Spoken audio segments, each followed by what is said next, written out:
मान लिया जाए किसी व्यक्ति को ये एप्रीहेंशन है या सस्पिशन है कि उसकी गिरफ्तारी हो सकती है, किसी मामले किसी घटना में हो सकता है कि उसको ऐसा लगे कि एफआईआर में उसका नाम आ गया हो या फिर केस डायरी में उसका नाम चढ़ गया हो इन्वेस्टिगेशन के दौरान। तो इसके लिए इन सब से बचने के लिए कोई भी व्यक्ति कोर्ट में एंटिसिपेटरी बेल फाइल करता है, जो सबसे पहले सेशन कोर्ट में फाइल किया जाता है। इस कोर्ट की प्रोसीडिंग्स के दौरान केस डायरी मंगवाने में जो भी 4 वीक्स या 6 वीक्स का जो टाइम लगता है, उस दौरान किसी भी पिटिशनर के द्वारा ये प्रे किया जा सकता है कि उसे नो कोएर्सिव का एक रिलीफ मिला जाए।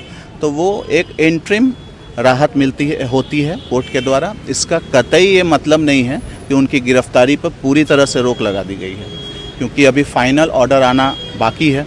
अगर जब भी फाइनल ऑर्डर आता है, प्रिपेयर होता है, तो उसमें अगर उनकी आरोप साबित होती है और इन्वेस्टिगेशन के दौरान साबित होती है, केस डायरी जब पूरी तरह बन के जाता है, उसके बेसिस पे ही फाइनल ऑर्डर कोर्ट डिसाइड करती है।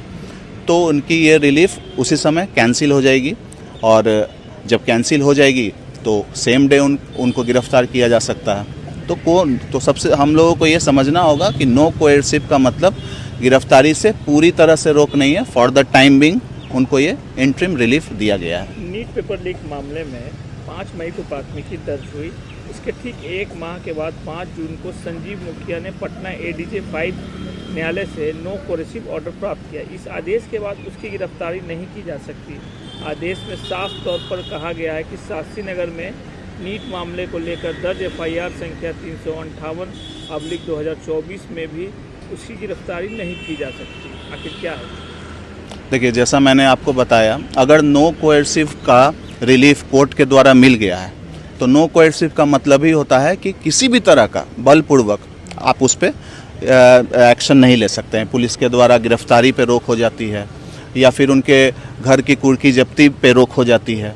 उसी प्रकार उनके घर के किसी अन्य सदस्य को भी गिरफ्तार नहीं किया जा सकता है। तो ये सब होता है नो कोएर्सिव एक्शन। तो अगर नो कोएर्सिव एक्शन ले लिया गया है और फाइनल ऑर्डर के प्रिपरेशन, फाइनल ऑर्डर के आने तक, कोर्ट से फाइनल ऑर्डर के आने तक अगर उनकी उनका आरोप सिद्ध होता है, केस डायरी में उनका नाम आता है, इन्वेस्टिगेशन में उनका नाम आता है, तो ये नो कोएर्सिव एक्शन हटा के उनकी गिरफ्तारी तुरंत हो जाएगी।